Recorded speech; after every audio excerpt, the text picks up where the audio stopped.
Untuk sukses, Anda harus memahami rumus 1, 2, 3. Rumus 1, 2, 3 itu dalam organisasi Anda harus ada orang langit, harus ada orang manajemen di tengah, dan harus ada orang bumi. Itu syaratnya. Kaya itu mudah kalau Anda berada di tempat yang tepat. Pertanyaannya adalah, Anda itu sudah di tempat yang tepat belum? Gitu ya. Tempat yang tepat itu apa? Anda udah kenal belum karakter Anda? Anda tahu bahwa, oh ternyata saya ini risk taker gitu ya. Saya ini safety player. Bayangin, sampai itunya ketangkep tuh. Manusia tuh ada driven, ada drive yang membuat seseorang itu maju. Ada drivennya by love, dia dicederai, dia dilukai, dia tetap memberikan cinta. Ada dua lagi derajat driven seseorang. Ingat bahwa untuk Anda sukses, Anda bisa melakukan apapun sendiri. Contohnya, Anda bisa jualan kacang, Anda menjadi sukses. Anda berbisnis properti sendiri, Anda bisa sukses.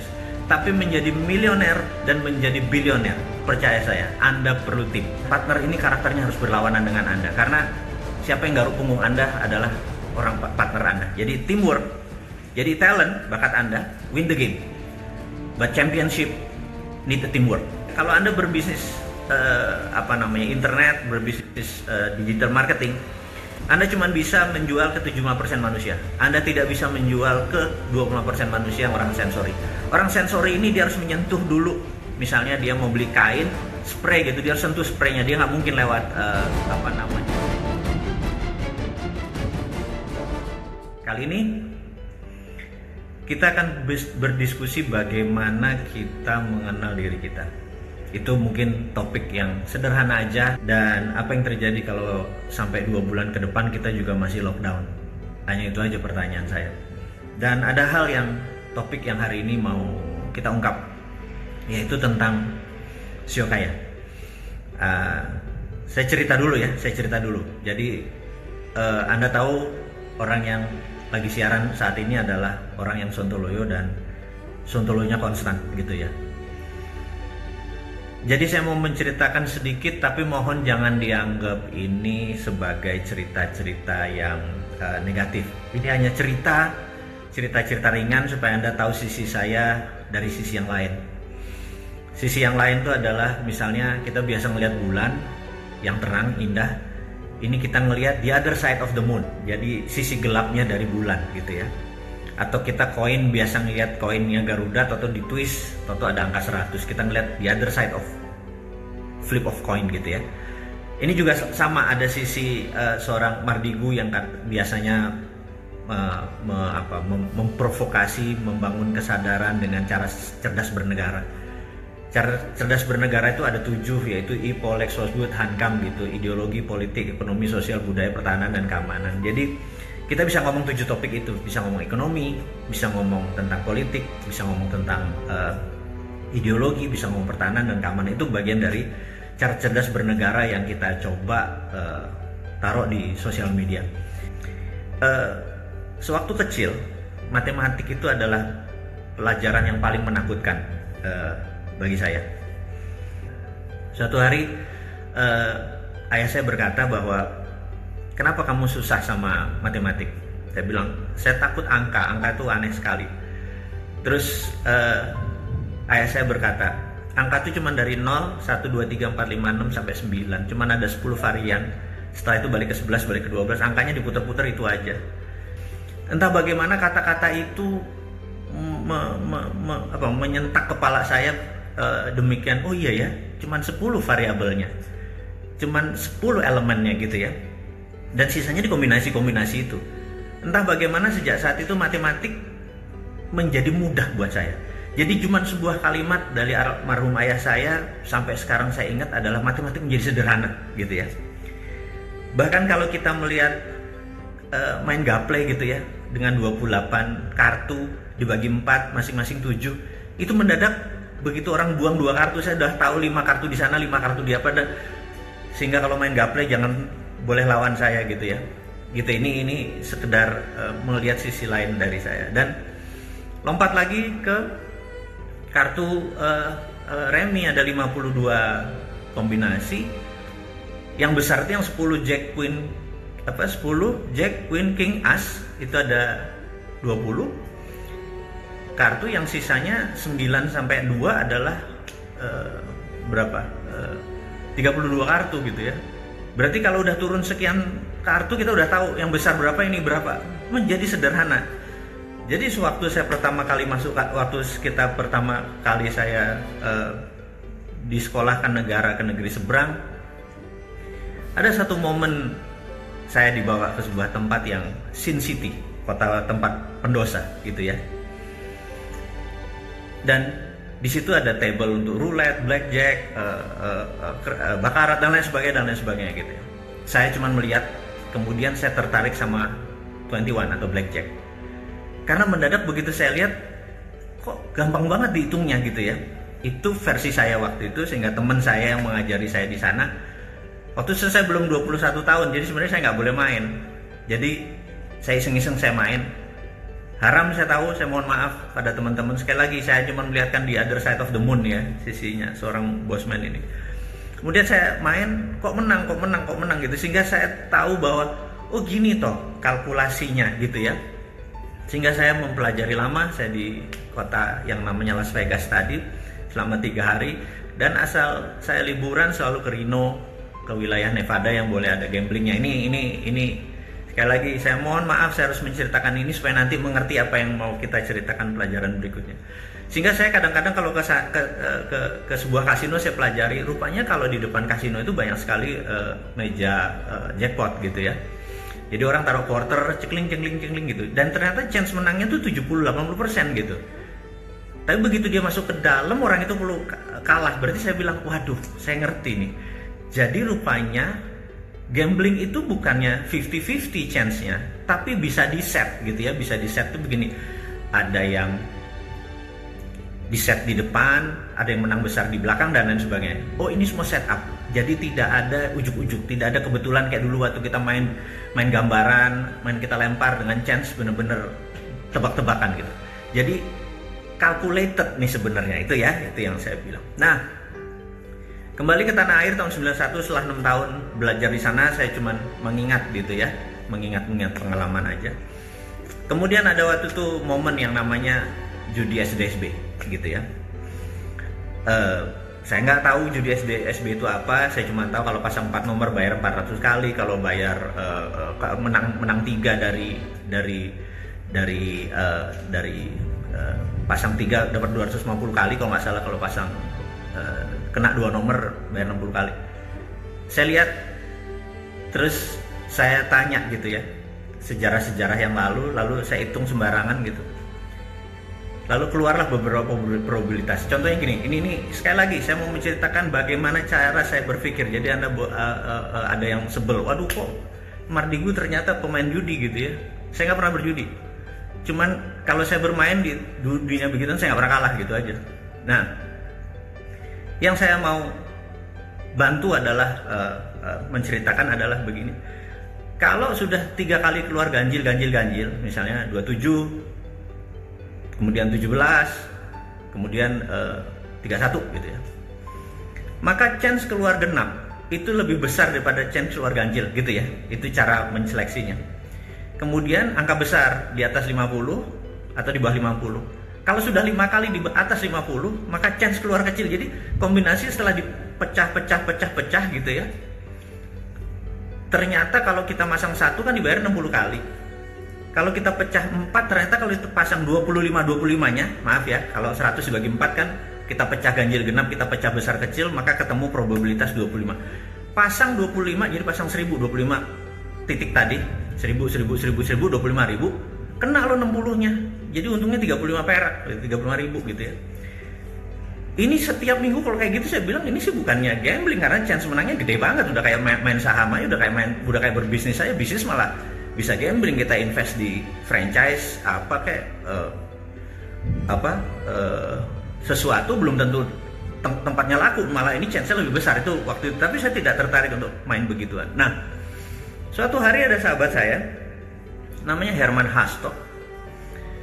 Dia memberikan saya sebuah buku, satu CEO-nya Chinese, astrologi dan primbonnya Jawa gitu.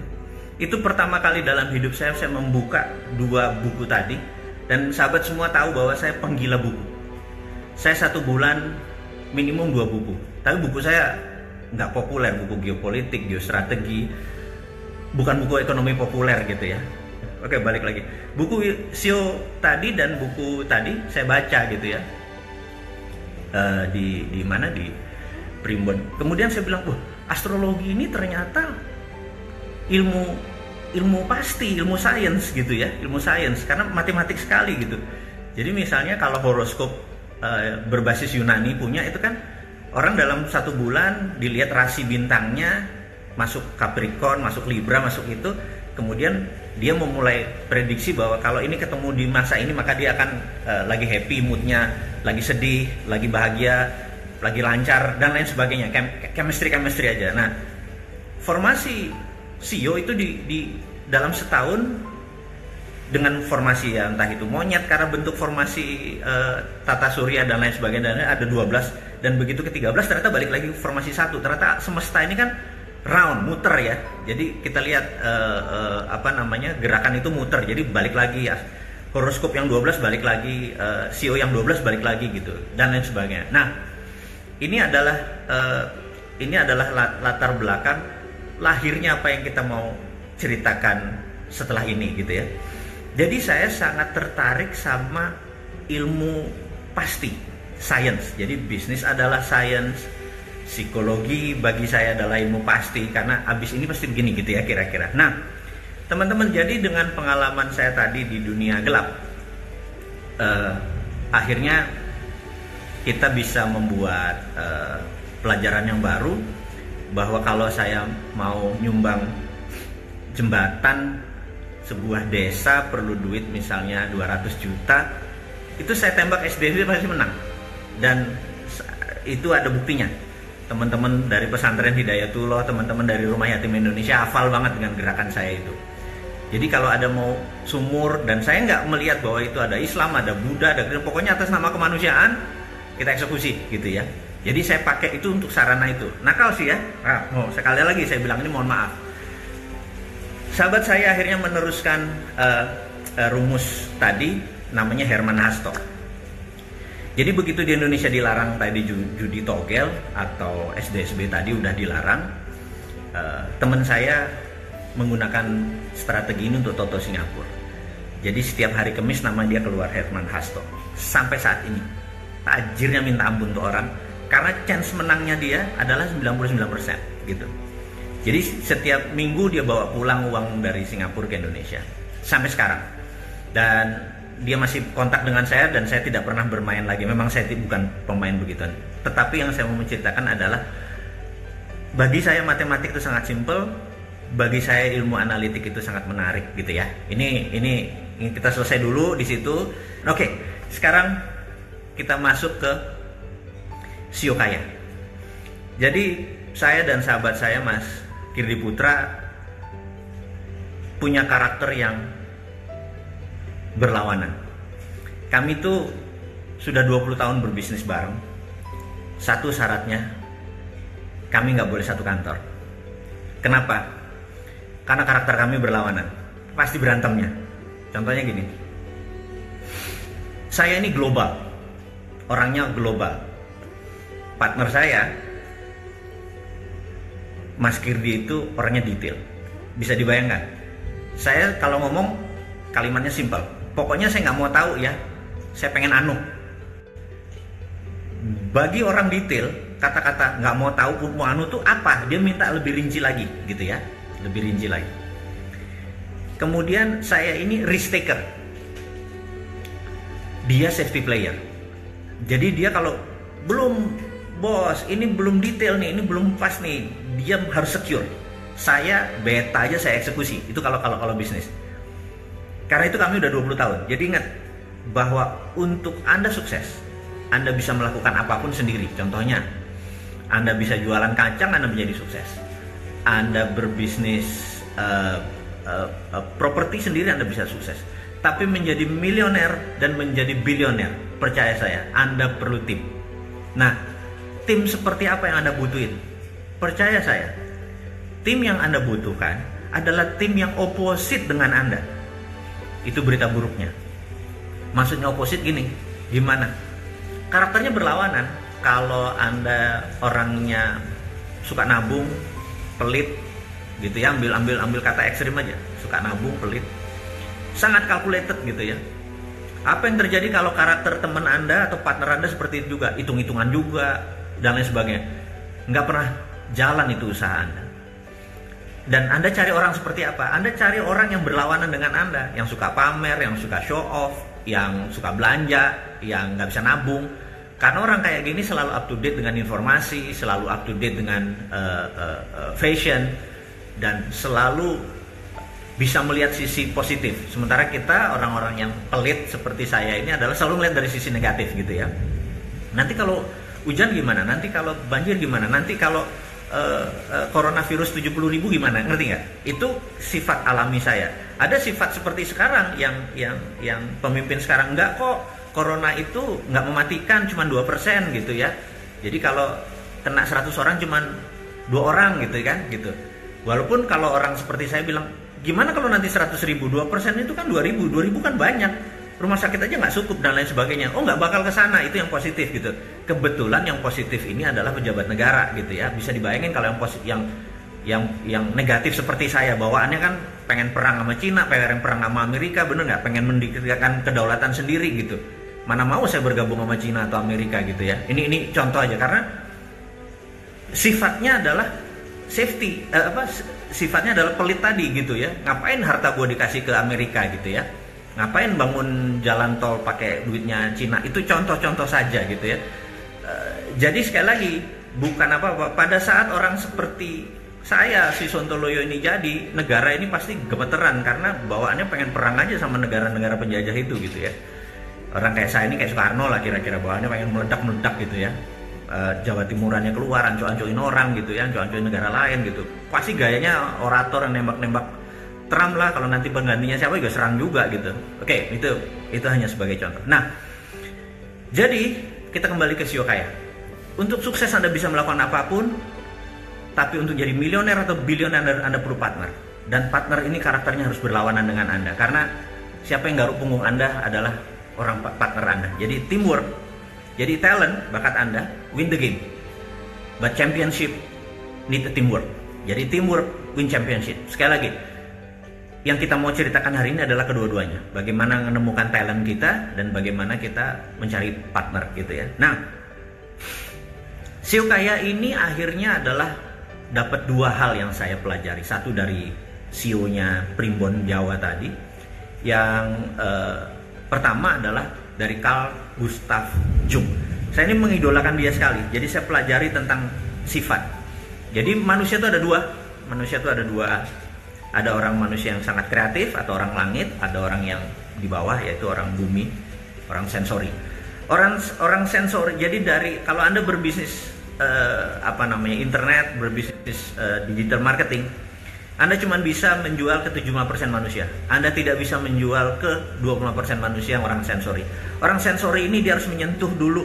Misalnya dia mau beli kain, spray gitu, dia harus sentuh spraynya. Dia nggak mungkin lewat nggak mungkin lewat internet karena dia nggak bisa pegang, dia nggak bisa nyium baunya. Itu orang sensori. Tapi sisanya mereka bisa membeli lewat internet base. Jadi jangan pikir Anda berbisnis digital bahkan bisa mendapatkan 100% market. Nggak bisa yang sensori. Jadi orang bumi kita sebut orang sensori dan orang langit. Kemudian tadi ada orang yang people person. People person adalah orang yang suka orang. Kemudian ada system person, orang yang tidak comfort dengan orang lain, dia selected. Kemudian dia mempunyai lebih nyaman sama people system.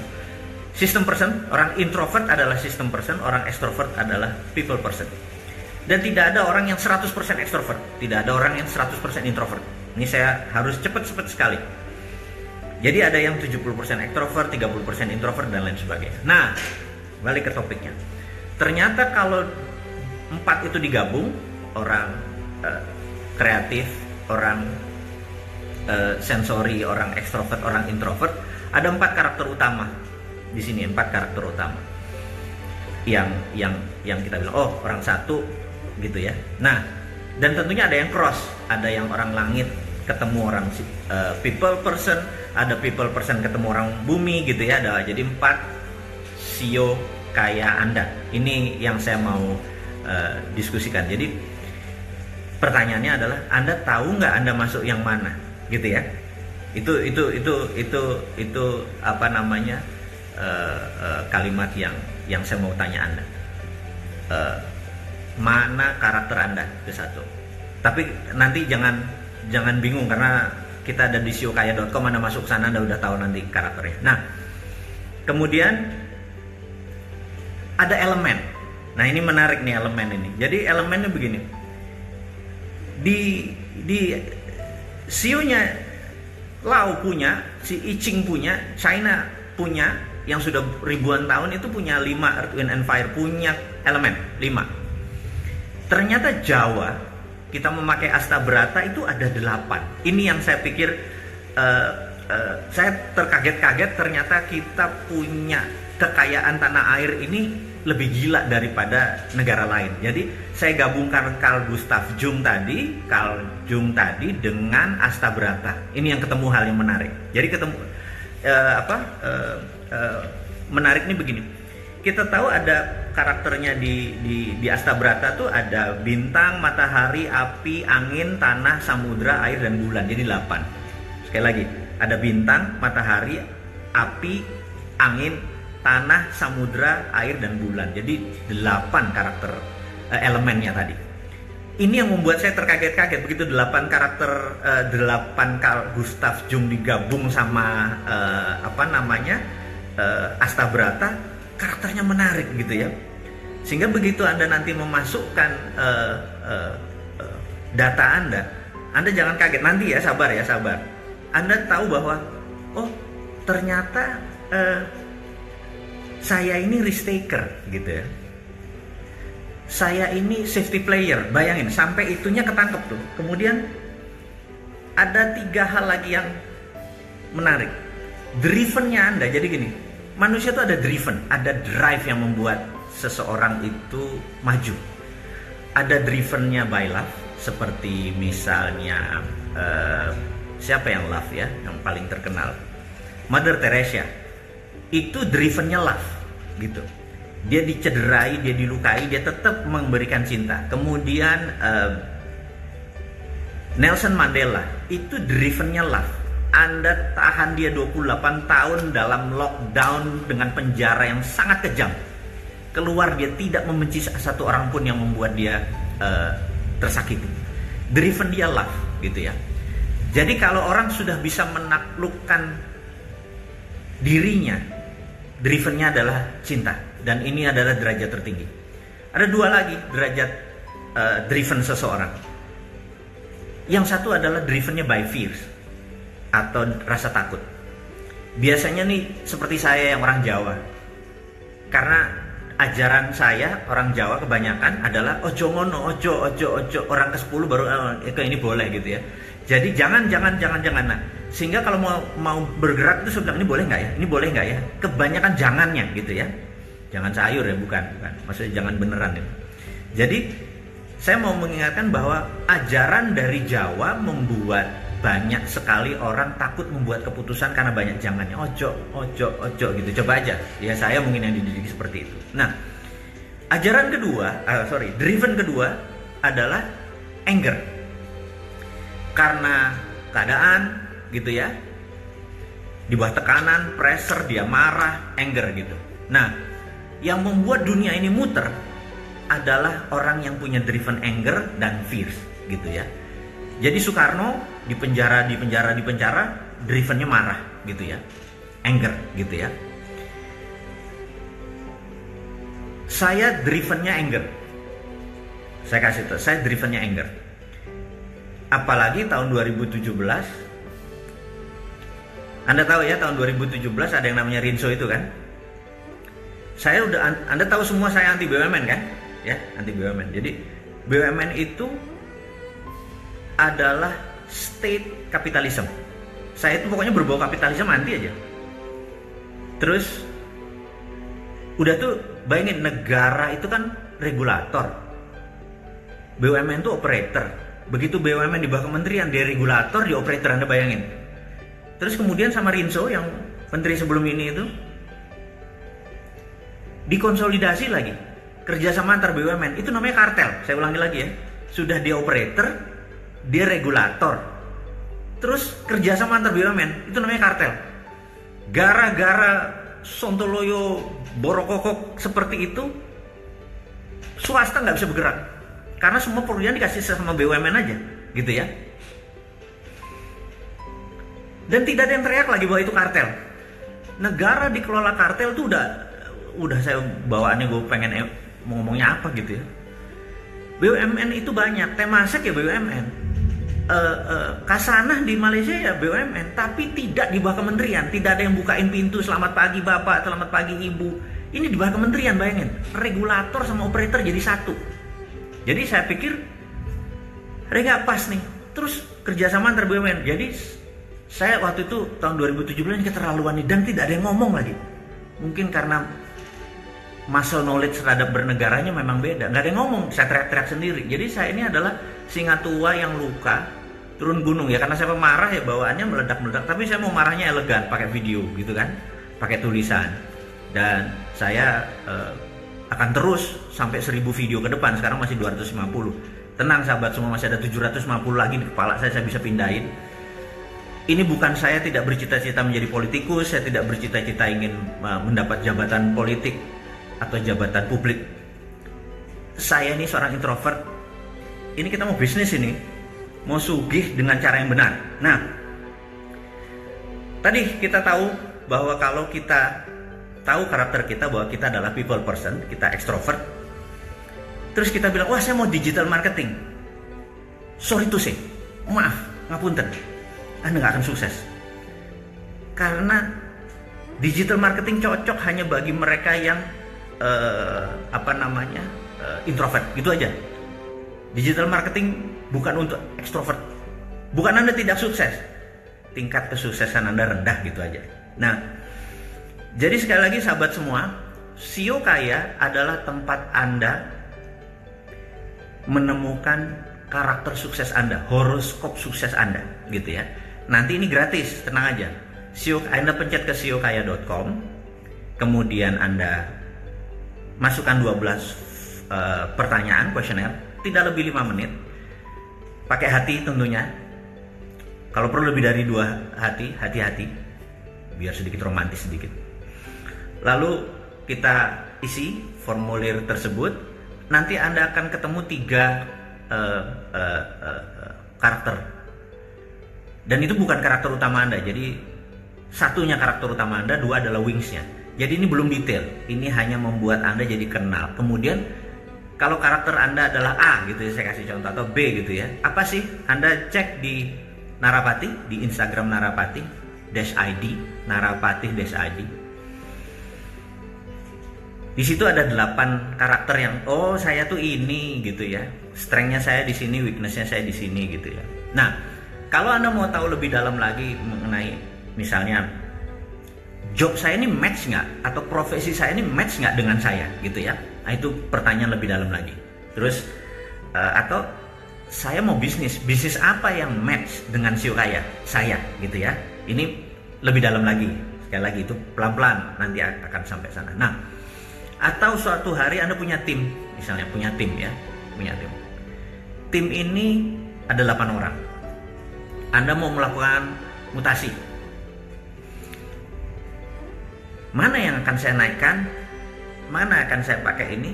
Anda cek satu-satu SEO-nya dia, nanti kita tahu ada belt-nya. Jadi gini, manusia itu ada sabuk putih, sabuk hijau, sabuk hitam gitu ya.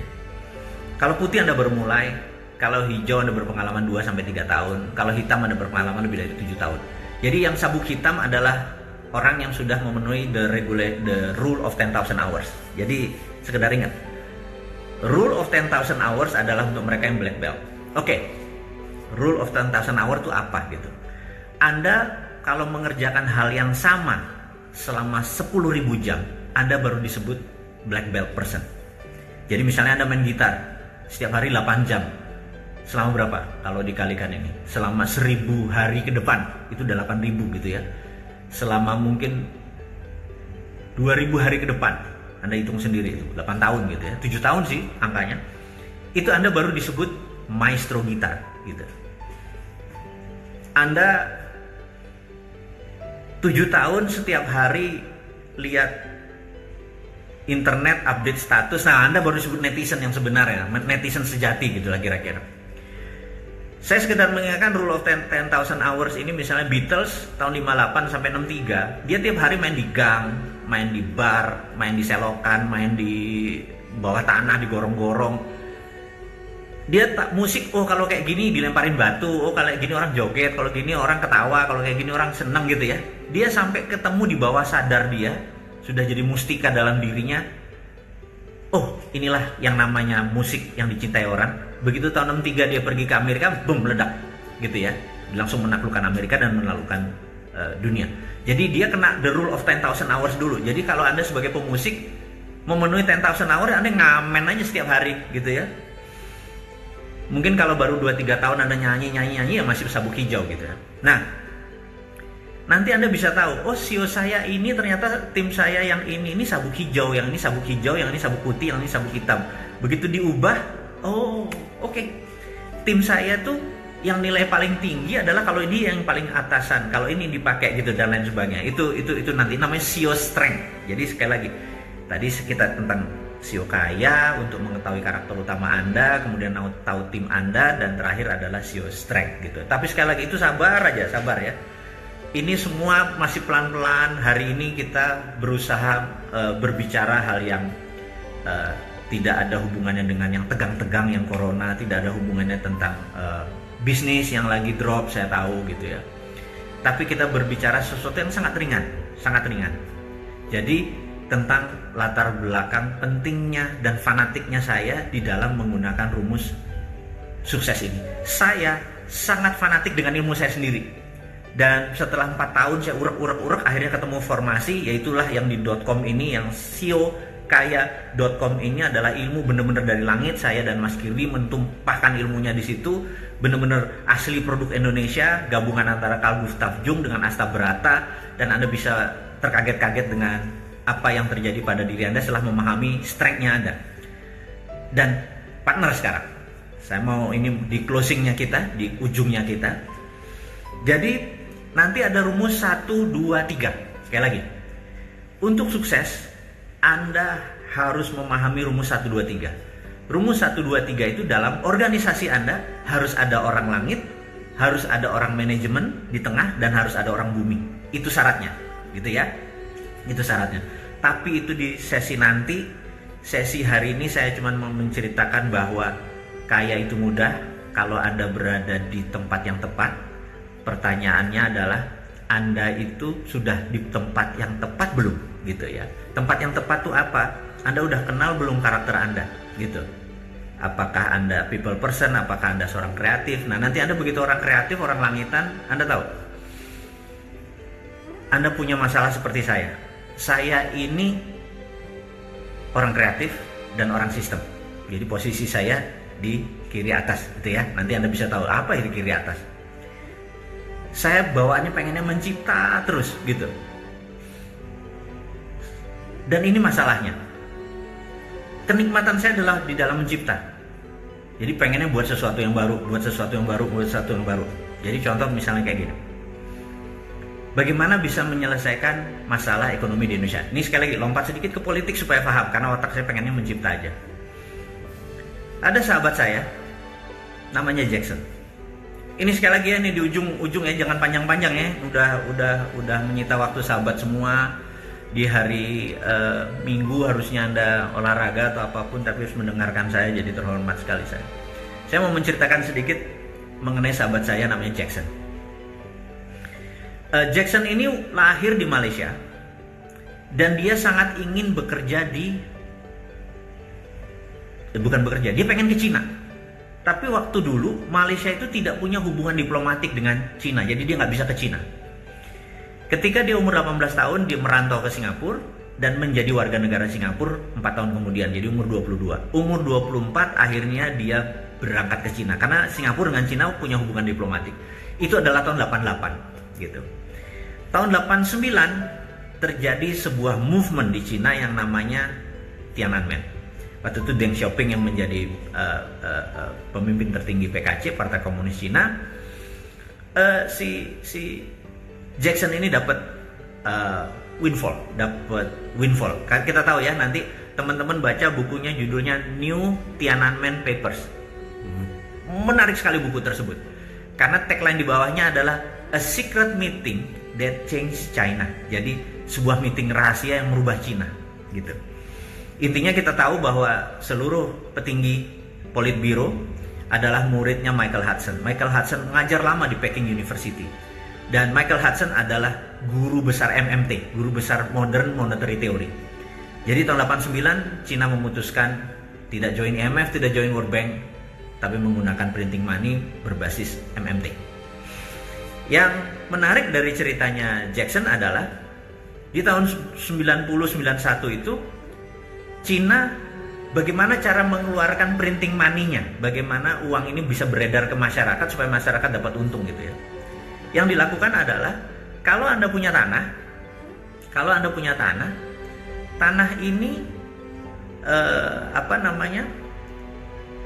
kalau Anda punya tanah ini untuk industri, maka kalau Anda di appraise, dinilai-nilainya 1 miliar misalnya, Anda punya tanah nilainya 1 miliar, maka sama bank di Cina dikeluarinnya 1,5 miliar, gitu ya. Saya ulangi, kalau di Indonesia rumah properti Anda nilainya 1 miliar, uangnya cuma 70%, benar nggak? Kalau di Cina waktu itu keluarnya 1,5 kali, gitu ya. Sehingga ekonomi Cina tumbuh dengan cepat. Pertanyaan, rugi nggak pemerintah Cina? Bayangin, Anda punya tanah 1 miliar, dikeluarkan duit 1,5 miliar, dan 1,5 miliar tadi dibikin pabrik, gitu ya. Di atas tanah tersebut kan nilainya di 2,5, 1,5 tambah 1 kan nilainya jadi 2,5. Yang dipinjemin kan cuma 1,5, jadi masih untung, gitu. Negaranya masih untung. Itulah yang menstimulus Cina sampai kencangnya minta ampun itu sampai sekarang, gitu ya. Dari tahun 90-91 itu konsepnya sekarang. Jadi kalau minjem uang di Cina keluarnya bukannya 70% tapi 150%. Nah, karena itu saya punya usul sebenarnya. Pada saat ekonomi lagi susah, saya kan pendukung UKM garis keras gitu ya. Udah Sontoloyo garis lucu tapi UKM-nya garis keras gitu ya. Saya usulkan untuk menolong ini adalah udah print aja duit, gambarnya Jokowi sama Ma'ruf. Ini kan otak saya kreatif nih. Gambarnya Jokowi Ma'ruf karena nanti masa jabatannya dia berakhir 4 tahun. Pokoknya 4 tahun lagi duit itu nggak berlaku aja. Sehingga keluarnya kan sekarang aja. Begitu nggak berlaku Anda tukar sebelum tutup, Anda tukar habis-habisan. Misalnya Anda punya mobil, kalau mobil atau benda bergerak harganya 100 juta, keluarnya 100 juta. Kalau motor 10 juta ya 10 juta. Kalau punya tanah dan rumah misalnya harganya 500 juta, keluarnya 1 miliar gitu. Syaratnya Anda punya industri yang dibangun. Jadi bukan untuk trading ya, sekali untuk industri yang dibangun dan tidak boleh impor. Nah, itu kan ekonomi langsung tumbuh dalam waktu yang sangat cepat gitu ya. Saya bilang, kok pemerintah nggak mau? Itu yang membuat saya kadang-kadang Jawa Timuran saya keluar, anco-ancoin orang. Karena di kepala saya sesederhana itu. Kalau ditanya nggak mungkin, itu apanya yang nggak mungkin? Jadi saya malah nggak bisa terima, otak lu isinya apa sih gitu. Lu NKRI nggak sih gitu, yang selalu saya tantang gitu ya. Makanya kalau saya itu karena otak saya kreatif. Jadi saya pikir orang di sekeliling Jokowi yang kurang adalah orang kreatif, orang langit kayak saya ini. Memang sih nggak membumi, tapi ya carilah partner. Jadi gini, untuk membuat orang kreatif itu idenya jalan, perlu orang bumi. Sekali lagi. Jadi saya akan menjadi ideolog aja terus, yang ngejalanin monggo. Siapa yang Anda berniat jadi politikus, ambil Jo, kita punya ilmu, bener nggak? Pakai konsep ini, pakai. Dan saya akan terus aja dari langit turunin ilmu ini tanpa niatan untuk saya yang harus menjadikan gitu ya. Atau gini deh contohnya, ini mungkin di akhir, di ujung diskusi kita santai. Ini kalau saya jadi presiden, mungkin presiden cuma 2 hari aja, nggak perlu lama-lama. Habis itu mungkin saya ditembak mati mungkin sama DPR apa yang sakit hati, nggak apa-apa juga. Bayangin, udah matinya Syahid, pakai 21 gun salute. Anda tahu kalau upacara militer yang paling dibanggakan sama orang dalam upacara militer adalah penembakan 21 kali der itu 21 gun salute namanya. 21 tembakan hormat itu. Jadi Anda bayangin, Anda udah matinya Syahid, didoain banyak orang, upacara militer, apa nggak keren? Cucu cicit lu bakal cerita terus walaupun cuma 2 hari jadi presiden. Nomor 1 ya, Perpres, udah nggak usah pakai DPR, putusan presiden, perpu. Mulai sekarang kalau orang kirim duit ke luar negeri, penjara 10 tahun, namanya flight capital. Keluar negeri boleh beli beras, beli mobil, beli apa boleh. Tapi bawa lagi ke Indonesia, jangan beli tanah tapi tanahnya di Singapura gitu, nggak boleh. Terus yang kedua, mulai jam 24.00 bunga deposito 0%. Anda bisa bayangin, Anda punya duit 1 triliun, setiap bulan apa setiap tahun Anda dapat duit 50 miliar nggak kerja, toto jadi 0, pecah palakmu, bener nggak? Dan itu ada 5.300 triliun duit di bank. Kalau bunganya 0, separuh aja keluar, ekonomi Indonesia muter dalam 1 hari, bener nggak? Habis itu yang sakit hati nembak Mardigu, jeder gitu ya. Ya wes, mati syahid kita, selesai. Presiden tuh nggak usah sampai 5 tahun, 2 kali jabatan 10 tahun, suwen. Mau nolong tuh 2 hari, cukup gitu ya. Nah, itu terjadi karena otak kreatif saya. Jadi saya pikir nggak usah lah saya jadi presiden. Nanti siapa yang jadi presiden, berani nggak kita tantang, angkat sumpah, bos dalam 2 hari putusannya ini. Namanya there is no alternative, TINA. Begitu bunga 0, udah negara kita syariah, halal, bunga 0, penuh berkah, ekonomi tumbuh dalam semalam, gak usah pinjem dari asing dan asing gitu ya.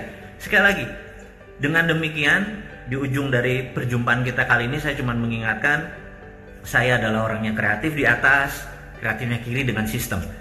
Untuk sukses, saya memerlukan tim manajemen, tim-tim seperti tim saudara saya di Business Hack, itu adalah teman-teman saya di tengah, dan orang bumi yang membuat ini menjadi sistem ini jalan. Nah, Anda di mana? Anda saya sarankan untuk teman-teman mencek di Sio Kaya, karena nanti kita akan ketemu lagi untuk penjelasan lebih lanjut. Saya rasa dari saya cukup sekian. Terima kasih sudah bersama-sama saya. Terima kasih sudah mendengarkan saya tanpa niatan menyinggung yang manapun. Sukses buat Anda semua. Stay healthy, stay waras, semangat, dan keep in touch. Assalamualaikum warahmatullahi wabarakatuh.